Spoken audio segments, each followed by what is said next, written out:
안녕하세요. 정통신학으로 신앙을 바르게 안내하는 신학개론 대강좌 21강 2000년기 신학을 시작하겠습니다. 칠판을 써볼게요. 신학개론 대강좌 21강입니다. 오늘부터는요, 지난번 20번까지는 1000년기 신학을 말씀드렸고, 오늘부터는 제 2000년기 신학을 말씀드리도록 하겠습니다. 요 책의 129쪽인데요. 중세시대의 시작을 말씀드리는데, 이 중세시대의 시작은 학자들마다 다양한데요. 역사학계에서는요, 로마 제국이 멸망한 476년을 중심으로 해서 중세가 시작됐다고 얘기를 하고요. 그러나 우리 신학에서는 서방교회, 우리 가톨릭이죠. 서방교회에서는 세비야의 성 이시도로스 대주교님 성인이신데, 그분 이후에 636년 돌아가셨는데, 그분 이후니까 7세기 중반부터 기점을 두고요. 동방교회에서는 너무나 잘 알고 있는 훌륭한 영성가시죠. 설교가시기도. 다마스커스의 성 요한 돌아가시는 것이 750년인데, 그러니까 8세기부터 중세 신학의 시대가 시작됩니다. 그런데 저는 다시 말씀을 좀 드리고 싶은 것은, 제가 왜 신학 개론을 시작했느냐. 우리가 유럽의 정신을 많이 영향을 받고 살았잖아요.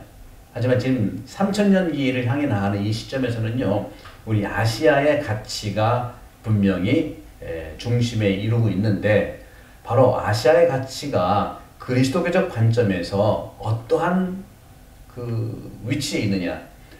베네딕토 16세 에메리투스 은퇴하신 교황님께서, 저는 같은 전공자인데요, 그 교황님께서는 누차 말씀하셨어요. 우리 그리스도교의 관점에서 아시아의 가치는 바로 우리가 만나야 될 예수님의 모습이다 하고 얘기했어요. 대리인적 성격을 가지고 있다. 그렇기 때문에 이 시점에서 우리 그리스도교가 아시아에 어떠한 기여를 할 수가 있을까? 그런 관점에서 말씀을 드리고 싶어서 신학개론 대강좌 100강을 시작했고, 첫 번째 1000년이 마쳤죠. 그런데 이 그리스도교 문명의 관점 안에서 유럽의 이 정신이라고 할 수 있는, 유럽 나라라고 할 수 있는 그런 관점에 중요한 세 가지가 있어요. 유럽을 기본적으로 지리적인 것도 있지만 중요한 세 가지 토대가 되는 게 뭐냐면, 유럽이라고 하는 것은 첫 번째가 그리스 정신입니다. 유럽의 정신적 고향이 그리스이기 때문에 그래요. 그리스 정신이 토대고, 두 번째는 로마의 법입니다. 로마의 법이라고 하는 것은 상당히 보편적이고 누구에게나 평등한 거예요. 세 번째의 토대는 바로 그리스도교 신앙입니다. 신앙도 마찬가지예요. 그리스도교 신앙도 모든 이 앞에 평등한 거예요. 평등. 그걸 얘기하고 있죠. 종, 노비, 노예 관계없습니다. 이런 점들에서 이 세 가지의 뿌리가 그리스 정신, 로마의 법, 그리스도교 신앙, 이 세 가지의 관점들이 유럽을 이해하는 토대인데, 그 경계에 있는 것이 어디죠? 바로 터키잖아요. 터키가 바로 경계에 있지만 왜 유럽이라고 할 수가 없느냐 하면, 이 세 가지가 토대가 되지 않기 때문에 그렇습니다. 이슬람 문화기도 하고요. 또 거기다가 그리스 정신은 조금 여러 가지 옆집이기 때문에 유사할 수 있지만, 법 문제와 그리스도교 신앙의 토대가 다르기 때문에 그렇습니다. 저는 그런 점에서 오늘 주님께서 저에게 허락하셔서 이 신학개론 대강좌 100강을 하게 된 것은 은총이지만, 그 은총을 모든 분들, 우리 교우분들을 토대로 해서 우리 교우분들이 그리스도교 신앙을 정확하게 알고, 그리고 유럽에, 우리가 호주에 살기 때문에 유럽의 문화를 정확히 아는 법과 철학, 정신이죠. 정신과 법이라고 하는 현실과 믿음이라고 하는 이 신앙, 이 세 가지의 트라이앵글을 토대로 해서 우리 자손들에게, 또 우리가 기여하는 비즈니스라든가 신앙생활 안에서 잘 도움이 되면 좋겠다는 말씀을 드리고 싶습니다. 그러면 이 중요한 중세 신학의 시대의 첫 번째 신학적인 관점에서 서방교회는 7세기 중엽, 동방교회는 8세기 중엽을 중세시대의 시작이라고 하는데 이 129쪽에도 나와 있어요. 그러면 이 중세시대의 기점들이 뭐냐? 첫 번째는 여기 써 있어요. 로마 제국의 종말이다. 한번 그대로 써볼게요. 두 번째는요. 북방 민족의 이주다. 세 번째는 봉건 제도의 시작과 성장이다. 발전이라고 쓰고 싶지만 성장이라는 거 마찬가지고. 다음에 세 번째는 서방과 동방. 서방과 동방 사이에서 나타나는 이국적 행동. 삶의 가치가 다르죠, 완전히. 이런 것들이 중요한 것은 교회 생활과 그리고 신학적 성찰. 성찰은 많이 들어보셨죠? 이것과 연관하여 좋지 않은 영향들을 끼친 현상들이다. 뭐 좋지 않은 영향이라고 했지만 이런 부분들로 인해서 교회가 더 단단해지고 유럽의 이런 정신, 믿음, 신앙에 토대를 뒀다고 말씀을 드리고 싶습니다. 저는 그런 점에서 이 유럽의 이 관점들에서 볼 때에는 첫 번째 로마 제국의 종말. 로마 제국은 몇 년이나 우리가 유지된지 아시죠? 로마 제국은요, 기원 전부터 해서 476년에 이제 로마 제국, 서로마 제국이 멸망했는데 거의 600년 이상을 제국을 지탱했었고, 또 동로마로 313년 이후로 동쪽의 로마인 지금의 이스탄불, 콘스탄티노플로 수도를 천도하면서 1543년까지 동로마 제국이 유지됐었죠. 거의 1200년 동안의 로마 제국이 있었던 것이죠. 따라서 동방교회든 서방교회든 이 로마 제국의 영향은 절대적이라고 말씀드리고 싶어요. 제가 한번 지도를 또 그려볼게요. 이 지도라고 하는 것은 우리가 이제 저도 몇 번 여러분들 그려보지 않았습니까? 이거 굉장히 중요한 부분을 좀 말씀드리고 싶은 것은 이 이태리를 살짝 한번 그려볼까요? 그리고 벌써 이게 며칠 안 그랬더니 또 이게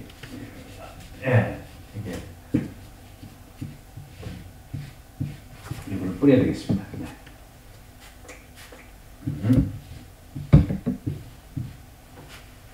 이태리를 중심으로 해서 한번 그려보면 이렇게 발칸반도에서 이렇게 흑해가 왔고요. 여기 지금 이쪽이 좀 더 있어야 되는데 이베리아 반도로 해서 이렇게 그 다음에 알렉산드리아고 여기 이렇게 돼 있죠.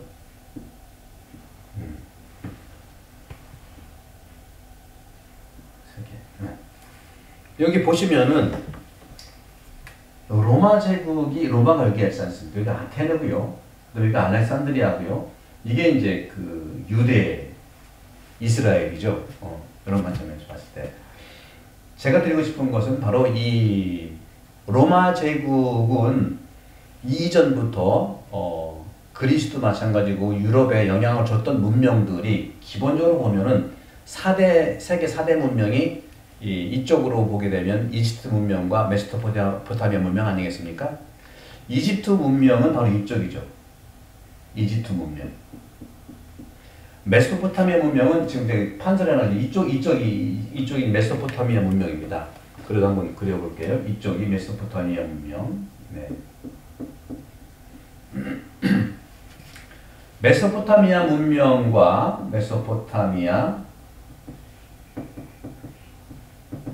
이집트 문명. 이 이집트 문명이라고 하는 그런 관점들은요. 이집트는 첫 번째로 여기에서는 농경 문화가 발달됐죠. 농경. 왜? 이쪽 지역은요, 외세 침략을 받을 수가 없었어요. 안정된 지역이고, 이 나일강이 범람하, 1년에 몇 차례 범람하면서 풍부한 수분을 제공해서 농토가 너무너무 풍요로운 거예요. 농사가 잘 된다는 거예요. 농경문화. 그리고 또 돌문화예요. 돌문화. 스핑크스라든가 이런 뭐지, 피라미드 같은 거 보십시오. 큰 돌을 가지고. 그리고 이쪽은 내세를 믿어왔어요. 내세. 그리고 최후의 심판도 믿었습니다. 내세를 향하고 그런 사람들은 지금 현재의 땅에서 잘 살기 때문에 내세도 원하는 거거든요. 상대적으로 이 메소포타미아 문명이 이쪽 지역은요, 상당히 농경문화 달리 유목문화고요. 유목문화고 돌문화에 반해서 흙문화예요. 그리고 안정된 것보다도 개방돼서 많은 민족들의 침입을 받았어요. 침입. 그 구약성경에서 전부 싸움이라는 게 그런 이유거든요. 침입을 받았고요. 그리고 내세라든가 최후 심판이야. 지금이 지옥이죠. 죽고 죽여야 되니까. 그런 점에서 이 메소포타미아는요, 끊임없이 그 권력들이 바뀌었어요. 메소포타미아의 문명은 오래 갔다고 그러죠. 거의 기원전 6세기부터 1000년까지 거의 기원전, 그러니까 한 6000년의 메소포타미아 문명의 시간이 있었고요. 이집트 문명은 거의 3000년 좀 이상, 3000년 동안 이 이집트 문명이 있었죠. 거의 배가 되지 않겠습니까? 그리고 그런 점에서는 이 메소포타미아는요, 많은 제국들이 주인이 바뀌었어요. 처음에 수메르인들이 시작했죠. 수메르인들이, 민족 수메르인. 이 수메르인이 바로 아브람이에요. 아브람 우르 지역 이쪽인데, 메소포타미아 유프라테스 티그리스강 사이에 있는 그 강에서 오는 그런 풍요로움을 통해서 나라가 형성된 건데, 아브람이 이쪽에서 수메르 사람으로서 수메르가 시작한 것이 메소포타미아고, 그 다음에 했던 아시리아 사람들, 아시리아 제국이죠. 아시리아가 멸망은 뭐냐 하면은 바빌로니아예요. 바빌로니아. 이집트도 바빌론으로 유배갔잖아요. 고레스가 바로 넘어가면서 칙령을 내려가지고 유목민들 돌려보낸 거죠. 바빌론을 망하게 한 것이 페르시아예요. 페르시아를 정복한 것이 바로 헬레니즘, 그리스입니다. 그리스를 정복한 것이 로마예요. 이렇게 되는 거죠. 로마 제국은 사실 그 당시에 이 전 근동, 전 유럽, 아프리카 중심 전체를 거의 700년, 600년 동안, 또 동로마는 그 1200년 동안을 지배했었다고 하는 것 차원에서는 우리 그리스도교도 로마 제국의 그런 영향들, 전례라든가 이런 것들이, 법이라든 것들이 영향을 받은 거죠. 그런 점에서 이 메소포타미아 문명과 이집트 문명 안에서 메소포타미아는 유대교로, 유목민이니까 유대교, 구약으로 연결이 되고요. 이집트 문명은 그리스로 문명이 연결. 바로 위에가 여기 좀 지도가 잘못 그렸네. 이렇게 나와야 되는데, 바로 위에가 크레타섬이고, 크레타섬을 통해서 이집트 그 영향이 그리스로 갔거든요. 이것도 점성술이 발달하고 철학이 발달하지 않, 신화가 발달됐지 않았습니까? 이것도 신학이 발달되고. 그리고 이 로마가 시작된 것은 바로 로물루스라고 하는 창시자죠. 형제가 둘이 있었어요. 로물루스는 그리스의 장수의 두 아들이 이쪽으로 이제 옮겨졌죠. 그리고 태어나가지고 로물루스는 늑대가 이제 키웠다고 하는 설이 있죠. 그래서 로마에 가보면 늑대 그려놓고 이렇게 이제 우유 먹는 모습들이 있어요. 로물루스는 또 자기 동생을 죽이고 이 로마를 시작했죠. 설상가상으로 로물루스가 시작한 제국이 또 똑같은 이름의 로물루스로 이제 로마 제국이 망하게 됩니다. 이런 관점에서 이 로마라고 하는 것은 아까도 말씀드린 법이 상당히 중요했습니다. 법이라고 하는 것은 모든 이에게 평등했다는 거죠. 가족도 없고 연인도 없어요. 그런 일화들이 많지 않습니까? 그리고 그리스 정신이라고 하는 것은 철학, 생각이 있었고요. 로마 사람들은요, 상당히 현실적인 사람들이에요. 건축이라든가 도로 특히 내는 거, 어마어마한 그러한 그 당시에 제국을 형성하는 데에서 박스 로마나라고 하지 않습니까? 그것이 외적인 질서를 얘기합니다. 법이 중요해요. 외적인 질서로 인해서 평정을 한 것이죠. 그리스 정신은 내적인 가치이고, 그리고 313년 종교 자유가 형성된 그리스도교의 이런 가치들이 또 로마의 어떤 그 영향을 주면서도 또 그리스도교 영향을 또 받았죠. 이렇게 서로 주거니 받거니 하면서 바로 이런 관점들의 이 로마 제국이 멸망하게 된 그 이유가 아까 말씀드렸던 로마 제국의 종말이라는 것이 요거에 나와요. 북방 민족의 이주라는 것이죠. 북방 민족은 누구니까? 게르만 민족들이죠. 그리고 고트족이라든가 그 당시에는 이제 야만족이라고 얘기는 했습니다만은 바르바리족이라고도 얘기했어요. 왜 바르바리족이라고 했냐? 게르만 민족들은 독일말도 좀 빡빡하지 않습니까? 그런데 그 당시의 언어는요, 로마 제국시 당연히 라틴 말이 로마 제국의 통용어였어요. 라틴어. 근데 이 북방 민족들은 라틴 말 배울 기도 없고 모르잖아요. 라틴 말을 모르고 한다고 해서 어버버버버 해서 바르바리 이런 통칭을 했죠. 그럼 북방 민족이 왜 이주됐느냐? 바로 저 아시아에서 훈족 기마병이 유럽을 강타하면서 쓸려 내려오는, 그래서 게르만 민족들이 대이동으로 로마 제국이 멸망이 된 겁니다. 훈족은 오늘날 헝가리가 바로 훈족의 그런 후예라고 이제 나라를 세우고 있죠.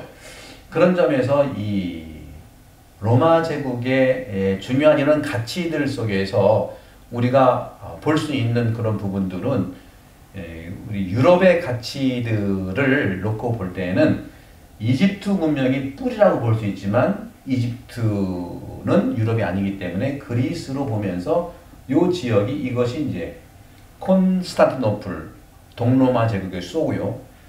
그런데 이것들이 또 중세의 시작의 가장 중요한 또 변수가 뭐냐? 바로 이 중동에서 일어난 이슬람교입니다. 회교도 이슬람교. 무하마드가 계시를 받아가지고 코란을 쓰고 코란을 중심으로 해서 상당히 발전됐던 것이 바로 중세의 시작이에요. 7세기, 8세기. 그래서 여기에서 발생된 뭐겠습니까? 이 회교도 이슬람의 힘이 여기 바로 이베리아 반도라고 해서 스페인, 포르투갈 이쪽이죠. 이쪽을 거슬러 올라가지고 전 유럽을 점령하고 있었어요. 여러분 잘 아십니다. 그 이태리의 베네치아도 이슬람 문명과 유럽 문명이 합쳐진 곳이에요. 저도 그쪽으로 가보면 이슬람 문화 같은 것도 있고요. 특히 스페인 보십시오. 스페인 알람브라 궁전 이런 거는 다 이슬람 문화의 영향이에요. 그 당시에 그리스도교가 발전되고 있는 찰나에 중세의 시작 때 회교도들의 그런 정복이 쭉쭉쭉 이루어지면서 전척이 이루어지면서 지금은 이제 프랑스의 뚜르 지역에서 저지됐습니다. 여기서 저지되지 않았다면 아마 유럽도 이슬람 문화권에서 강력한 영향을 받았을 거라 생각합니다. 뚜르 지역의 이쪽 지역에 훌륭한 왕 이름이 망치, 이태리 말 마르텔로라고 하는데 마르텔이라고 하는 이 장수가 잘 연합해서 이슬람 문화의 진출을 막은 겁니다. 그러면 이슬람은 그렇게 후발주자로서, 그렇죠? 7세기, 8세기인데 후발주자로서 어떻게 지금까지 영향을 줬고 그 당시 어떤 정신력으로 올라왔느냐? 코란이고 거기에는 이슬람의 가장 중요한 그런 부분들은요, 모두가 하나로 뭉치는 특성들이 있기 때문에 그래요. 유럽이라고 하는 사회는요, 법을 중심으로 모두가 평등한 거예요. 물론 그 당시에 아테네도 역시 마찬가지예요. 평등 사상이 서로 아테네는 그런 점에서 그리스 정신은 뭐냐? 그리스 정신은 여기서 대화가 나온 겁니다. 대화. 그래서 여러분들 요즘에 뭐 아고라라고 하는 그런 대화 강장들 있잖아요. 저도 유럽에서 살아봤지만 유럽에는요, 모든 중심에 모든 큰 도시든 작은 도시든 중심에 성당이 있고 성당 앞에 광장 문화예요. 광장이 쫙 뻗어 그 남녀노소 와가지고 많이 대화해요. 그래서 제가 보기에는 그리스 정신에서 온 것은 아고라, 대화다. 로마에서 온 것은 법이다. 그리고 종교에서 온 것, 신앙은 바로 그리스도교에서 온 사랑이다. 사랑. 따라서 유럽의 토대는 대화와 법과 사랑인 것이죠. 그런데 너무 좋은 건데 이게 좋게만 간 건 아니잖아요. 그런 것은 역사적 사실에서는 제가 이제 다룰 수는 없고 저는 신학적인 그런 주제만 다룰 텐데 그런 점에서 기본적으로 문명의 시작도 마찬가지고 발전 단계도요. 로마가 왜 망했냐? 근본적으로 가장 중요한 역사가들은 그런 얘기를 하는데 공간에 대한 어떤 선택이 없을 때는 망하게 되더라고요. 하드웨어. 일단 기본적인 건 하드웨어는 우리도 일단 몸이 건강해야 되지 않습니까? 일단 집이 있어야 행복하지 않습니까? 따라서 구약 성경에서도 평화를 얘기할 때 평화는 뭐냐? 그냥 땅이 있으면 평화예요. 땅이 없는데 평화가 있겠습니까? 간디도 그랬잖아요. 일단 먹을 것을 주고 말씀이 들린다 그런 얘기를 했죠. 그런 점에서도 제가 나누고 싶은 것은 바로 뭐냐면 기본적인 그리스도교 정신의 유럽의 사랑, 대화, 그리스도 정신, 그리고 로마의 법 중심 이 세 개가 유럽의 그런 정신들인데 이것이 제국으로 가면서 이제 중세가 시작되는데 공간이 부족하니까 다시 말하면 훈족들이 밀려오면서 북방 민족이 이주되면서 또 지역이 줄어들면서 망하는 거예요. 그러면서 형성된 것이 신성 로마 제국의 시작이 중세의 시작인 겁니다. 신성 로마 제국이 바로 칼 대제로 시작했고 불나서 말하는 샤를레마뉴 1세 대제가 중세의 문을 열었다고 하는 것이죠. 그런데 중요한 가치들 중에서 인간 전체의 어떤 그 역사를 놓고 볼 땐 큰 변혁들이 있어요. 큰 터닝 포인트가 있는데 제가 이제 그 전에도 그런 말씀을 드렸는데 큰 포인트가 저는 세 가지로 일단 본다면 313년에 밀라노 칙령에 의해서 종교 자유가 있었던 것이 첫 번째 터닝 포인트 같아요. 물론 유럽 역사의 중심으로 이제 볼 수밖에 없었지만요. 두 번째 그러니까 지금까지 310년 전까지는 로마 제국이라고 하는 이 임페리얼 인간의 제국주의적인 힘, 박스 로마나가 세상의 질서를 이루었다면 313년부터 근대까지는 터닝 포인트가 또 역사가들이 많이 얘기하는 것은 뭐냐면 바로 종교개혁. 1517년에 루터, 3R이라고 그러죠. 르네상스, 그 다음에 이제 리볼루션, 그죠? 그 다음에 종교개혁, 렐리지언. 3R이 바로 중세를 마감하고 근세로 가는 분기점이라고 합니다. 3R. 그러니까 어떤 사람이 그러죠. 3R은 루터인가? 루터는 렐리전, 종교를 얘기하는 것이죠. 그런 점에 다시 말씀드리면 3R, 르네상스, 인본주의죠. 인간이 다시 재탄생된다는 것이죠. 두 번째는 레볼루션, 혁명이죠. 과학혁명, 또 여러 가지 이제 문화혁명, 또 이런 것들이 있죠. 그럼 세 번째는 종교혁명, 종교라고 볼 수 있는 것이죠. 이런 관점들이 나타나면서 유럽의 이런 가치들이 근세, 다시 말하면 인간 중심으로 가는 거예요. 제국 중심이었던 313년까지 그리고 신중심이었던 중세의 거의 1000년 그리고 15세기 좀 분야마다 약간 다른데 흑사병을 중심으로 해서 나오기도 하고요. 그 다음에 종교개혁을 통해서 나오기도 하고 과문명의 변화를 나오기 때문에 14, 15, 16, 17 여기까지 나갑니다. 여기 나오는 봉건제도 시작 이런 것들도 이제 중세의 이제 가장 중요한 가치이긴 하지만 그런 부분들에서 과학 같은 건 17, 18세기에 이제 과학혁명들이 있었거든요. 그런 점에서 근세의 시작은 한마디로 키워드는 인간 중심이라는 거죠. 인간 중심의 그런 그 문화, 예술, 음악, 건축, 그리고 그 과학, 종교. 그래서 루터는 95개조 방법론을 그 악스부르크 성당에 붙여놓고 성경을 필사하죠. 루터는 그런 점에서는요, 상당히 중요한 성서학자면서도 그 당시에 종교의 그런 단순한 종교 개혁 차원이 아니라 세계가 흐름이 바뀌는 그런 중심에 있었던 것을 말씀드리고 싶어요. 루터는요, 성경만 번역한 게 아닙니다. 코란도 독일말로 번역했어요. 문학의 창시자라고 하지 않습니까? 그 당시 중세는요, 라틴말이 통용어였지만 근세 시대에 종교적 관점에서도 성경도 자국의 언어로 번역했다는 것이죠. 그런 부분들이 쭉 오면서 세 번째 터닝 포인트는 제가 보는 것은 2014년 프란치스코 교황님이 선포한 찬미바토소 회칙이라고 부르는 거죠. 물론 그전에도 많은 과학자들이 지구에 대한 얘기를 했잖아요. 지구 중심으로 가야 된다. 생태 중심으로 가야 된다. 그러나 교회의 입장에서는 프란치스코 교황님께서 2014년도에 교황 제위 2년째에 찬미바토소 회칙을 써서 지구를 살리자. 지구는 우리 공동의 집이다. 하는 부분들을 얘기했다는 관점에서 굉장히 우리는 면밀히 봐야 됩니다. 정말 여러분들 찬미바토소서를 우리가 읽고 또 공동체적으로 실천하는 것이 너무 중요해요. 구역반도 그렇고요. 정말 레조도 그렇고요. 정말 의식이 있는 우리 그리스도인들이 이런 관점들에서 세상을 우리가 우리 집으로 공동의 집으로 해야 되지 않겠습니까? 그런 점들을 말씀을 드리고 싶어요. 그렇게 돼서 저는 이런 관점들을 보면서 중세의 시작이 봉건제도의 시작. 이 봉건제도라고 하는 것은요, 땅 중심이에요. 영주들이 있잖아요. 그리고 주교님을 임명하는 것도 그 당시에는 중요한 가치들이 있어요. 카노시아 구력이라는 말이 있잖아요. 여러분 세계사 시간에 배웠나요? 카노시아 구력이 뭐냐면 하임리 이제 그 왕이 교황한테 파문을 당했어요. 파문을 당하니까 당 영주들한테 따돌림을 당해가지고 왕권의 위기가 왔어요. 그러니까 하임리가 교황님 앞에 와가지고 무릎을 꿇으면서 추운 겨울에 몇 시간씩 기다리면서 용서를 구했죠. 당연히 교황님은 그 아버지니까 용서를 했어요. 하나의 술책이었죠. 그 다음에 하인이는 다시 이제 교황권을, 그렇다 당시에는 황제권과 교황권의 그런 권력 다툼이 있었다는 말씀을 드리고 싶은 것이 바로 그때 당시에 중요한 가치들이에요. 중세 때는 그렇지 않았지만 그렇게 올라오면서 이런 부분들에서 우리가 이해할 수 있는 것들이 교회와 세상과의 관계가 어떠했느냐 하는 걸 볼 필요가 있겠죠.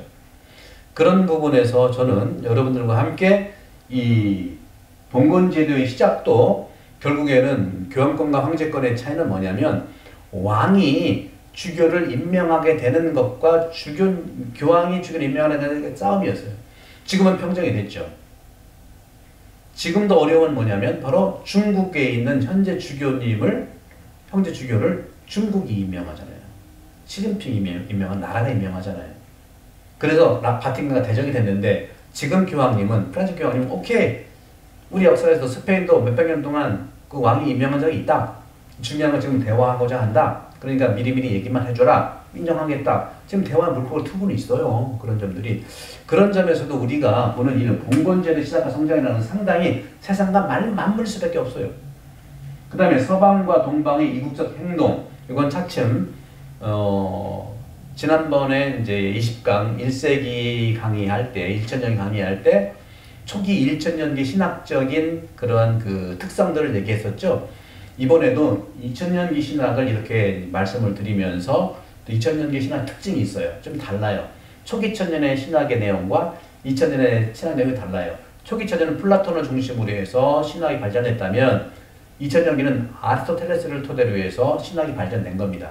그런 점들을 여러분 보시면서 이제 우리가 한 땀 한 땀 이제는 유럽의 뿌리 정신이라고 할 수 있는 이 이집트 문명과 메소포타미아 문명을 토대로 해서 그리스와 로마, 또 로마에서는 또 해 나갔는데 중요한 것은 혁명이라는 차원에서 늘 이 유럽 사람들은 이 공간에 대한 선택을 가장 첫 번째로 나서 싸우기 시작했던 겁니다. 얼마나 유럽의 역사가 싸움의 역사입니까? 그리고 이 중세가 끝나면서 이 스페인이라든가 신대륙 발전된 것도 바로 이때의 광문명 발전으로 인해 가지고 신대륙을 얼마나 발전이라고 하지만 사람은 침략이라도 볼 수도 있는 거죠. 광문명이 발달하면서 해양 세력으로 변화되면서 땅을 찾으러 갔던 거예요. 그래서 여기 오스트리아는 나중 후발주자지만 영국, 프랑스, 스페인 얼마나 많은 그런 부분들이 있습니까? 또 한 가지는 17세기, 18세기 프랑스 대혁명으로 인해 가지고 왕정이 무너지고 이제 그 백성들을 중심으로 한 체제가 서러서면서 똑같이 제국주의 형격으로 프랑스라든가 영국 이런 나라에서 마찬가지죠. 그렇죠. 제국을 형성, 아시아를 또 침략했잖아요. 땅을 찾으러 갔던 거예요. 바다를 향해 갔던 겁니다. 기본적으로 전 세계 사람들은 공간에 대한 소욕이 대단히 강했다는 거. 거기에 신앙은 상당히 도구로 쓸 수밖에 쓸 수밖에 없는 게 썼다는 거. 그걸 정확히 바라볼 필요가 있다는 차원에서 여러분들 이런 관점들을 한 땀 한 땀 나가도록 하겠습니다. 다음 시간에 이제 129쪽 칼 대제의 이런 그 시대 때부터 하나씩 나가겠습니다. 많이 구독해 주시고 여러분들 많이 응원해 주시기 바랍니다. 성부와 성자와 성령께서 우리 모두의 행복하소서. 감사합니다.